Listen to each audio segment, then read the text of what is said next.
In 1986, the peaceful suburbs of Seattle were shattered by a terrifying discovery: cyanide-laced Excedrin capsules that turned a common household medicine into an instrument of death. What began as an ordinary day quickly spiraled into a nightmare, as families who trusted their medicine cabinets suddenly found themselves at the center of a chilling crime. A simple remedy for headaches, something millions relied on, had become a murder weapon. The echoes of the unsolved Tylenol murders in Chicago just 4 years earlier haunted the nation, raising fears that a new wave of product tampering was underway. The sense of safety people felt in their own homes was suddenly gone. Panic spread rapidly through the community. Shoppers eyed pharmacy shelves with suspicion, and headlines screamed warnings. Was this the work of a copycat killer, or was something even more sinister lurking beneath the surface? The city was gripped by fear, and trust in everyday products was shattered overnight. But unlike the faceless terror of the past, this time the evil was disturbingly close to home. The perpetrator wasn't a random saboteur but someone hiding in plain sight, someone driven not by madness but by cold, calculated greed. Detectives, FBI agents, and forensic scientists launched a relentless investigation. They sifted through evidence, analyzed tainted pills, and followed a trail that led from the pharmacy aisles to suspicious insurance claims. Every clue brought them closer to unraveling a web of lies and deception. The case would ultimately reveal a chilling truth. The killer was not a random stranger but someone with a deeply personal motive. The courtroom drama that followed exposed secrets, betrayals, and the dark side of human nature. This is the story of how a trusted medicine became a tool for murder, and how a determined investigation fueled by science and intuition brought the truth to light. The case would forever change the way America viewed the safety of its medicines. As the investigation unfolded, it became clear that sometimes the most dangerous threats come not from strangers but from those closest to us. The betrayal cut deep, leaving families and friends questioning everything they thought they knew. In the end, it was not chaos or random violence, but cold calculation and careful planning that turned a household remedy into a deadly trap. The killer exploited trust, using the most ordinary of objects to carry out an extraordinary crime. The clues, hidden in plain sight, would ultimately lead investigators straight to the killer's door. It was a case that tested the limits of forensic science and the resolve of those seeking justice. This is the Excedrin cyanide case, a story of trust betrayed, lives lost, and the relentless pursuit of truth in the face of unimaginable evil. June 5, 1986, a date that, for most, passed like any other. But for one family in Auburn, Washington, it would mark the beginning of a nightmare no one could have imagined. Bruce Nickel, a hard-working man known for his quiet strength and dedication, returned home after a long day. He was feeling unwell, a persistent headache throbbing behind his eyes. The modest house he shared with his wife Stella was supposed to be a place of comfort and routine. Hoping for relief, Bruce reached for the familiar green and white bottle of Excedrin. He took 4 capsules, trusting the medicine he'd used countless times before. But within minutes, everything changed. Bruce collapsed in the living room, his body suddenly overcome. Paramedics rushed to the scene, but it was too late. He died before anyone could understand what had happened. The cause? The doctors ruled it natural. Emphysema, they said. Bruce had struggled with his health, so no one questioned it. There was no autopsy, no suspicion. The idea of foul play never crossed anyone's mind. Stella, his wife, was left to mourn. Friends and family gathered, offering condolences and support. The Excedrin bottle sat quietly on the kitchen table, unnoticed and untouched, a silent witness to tragedy. In the weeks that followed, Stella couldn't shake a nagging feeling that something wasn't right. She replayed Bruce's final moments over and over, but at the time her suspicions remained a private, unspoken worry. Life in Auburn moved on. Neighbors returned to their routines, headlines shifted, and the world seemed oblivious to the quiet tragedy that had unfolded behind closed doors. For most, Bruce's death was just another sad story. But then, in another home nearby, someone else reached for Excedrin. Another life was suddenly in danger. Bruce's death was no longer an isolated event, it was the first sign of something far more sinister. The quiet grief of one family was about to become a wave of fear sweeping through the community. Neighbors who once felt safe now looked at their medicine cabinets with suspicion. The bottle in the Nickel home wasn't the only one tainted. Across town, more bottles sat on shelves, each one a potential threat waiting to be discovered. There was more poison out there, hidden in plain sight, disguised as relief. The danger was spreading, and no one knew how many lives were at risk. Soon, the story of Bruce Nichols' lonely death would explode into national headlines. Reporters and news vans descended on Auburn, and the nation watched in shock as the mystery unfolded. What began as a single tragic event was now part of a terrifying pattern. The community's fear grew as more cases emerged, each one more chilling than the last. The nightmare was just beginning, and no one knew when or where it would end. 6 days after Bruce's death, Sue Snow, a bank manager, took Excedrin for a headache. Minutes later, she collapsed. Her daughter found her, paramedics couldn't save her. This time, the Excedrin was mentioned to doctors. Toxicology revealed cyanide.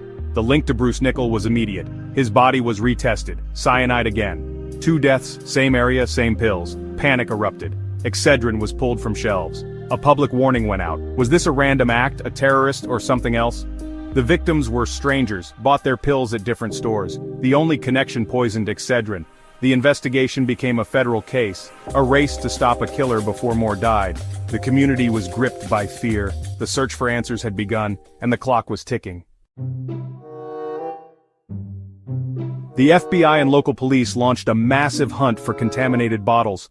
Thousands of Excedrin capsules were tested. 5 tampered bottles were found. 2 were on store shelves. 1 was turned in by Stella Nichols herself.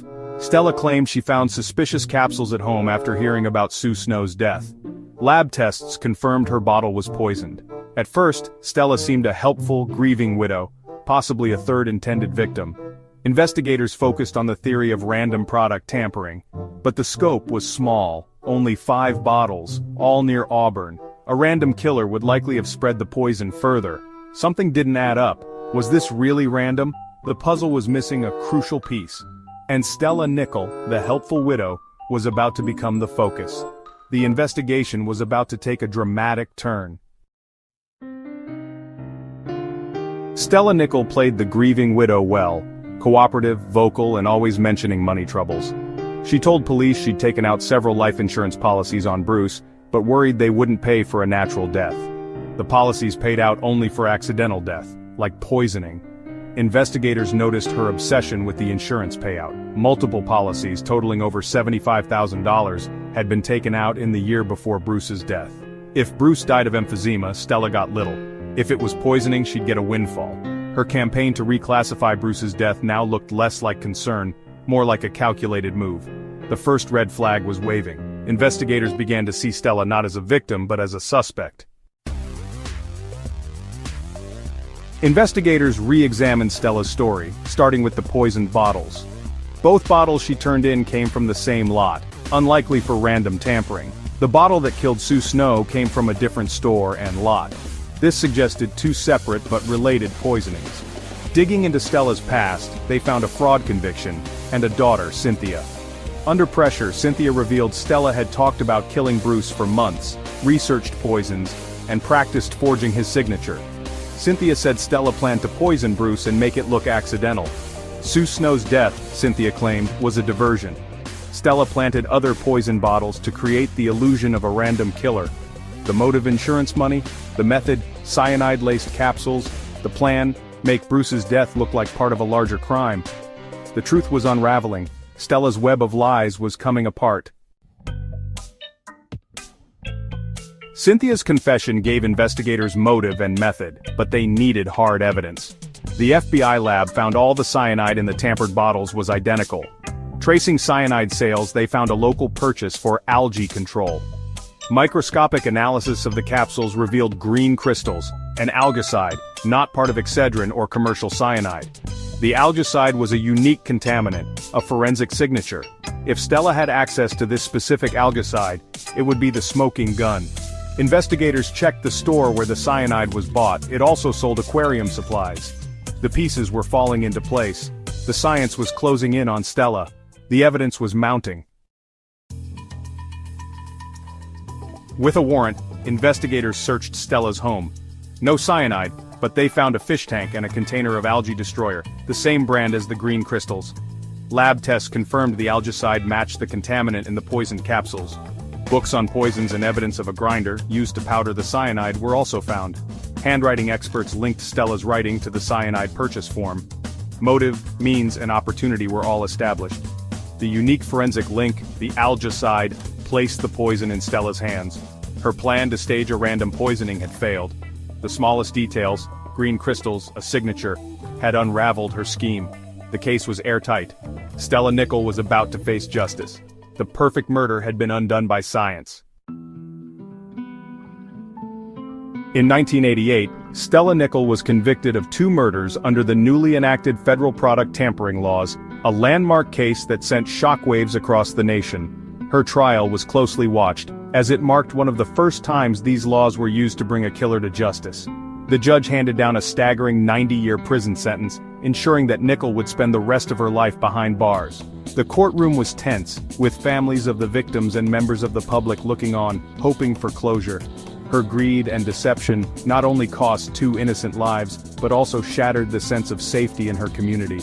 Fear and suspicion spread like wildfire, leaving neighbors wary and families grieving. Every calculated move she made to hide her guilt, destroying evidence, misleading investigators, ultimately became the very clues that led to her undoing.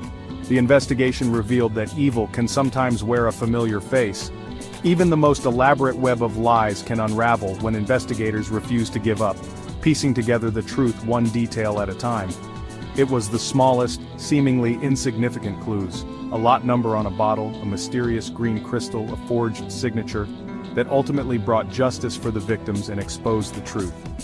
This story is a chilling reminder that sometimes the greatest threats come not from strangers, but from those we think we know best. Trust can be shattered in an instant, leaving lasting scars. The relentless pursuit of truth, driven by science, persistence, and the dedication of investigators, finally exposed the darkness lurking behind the headlines and restored a measure of justice. For those fascinated by true crime, the Stella Nickell case stands as a powerful testament to the importance of detail, determination, and the courage to seek answers, no matter how unsettling they may be. Subscribe for more stories where the truth is stranger and darker than fiction, and where justice is found in the most unexpected places.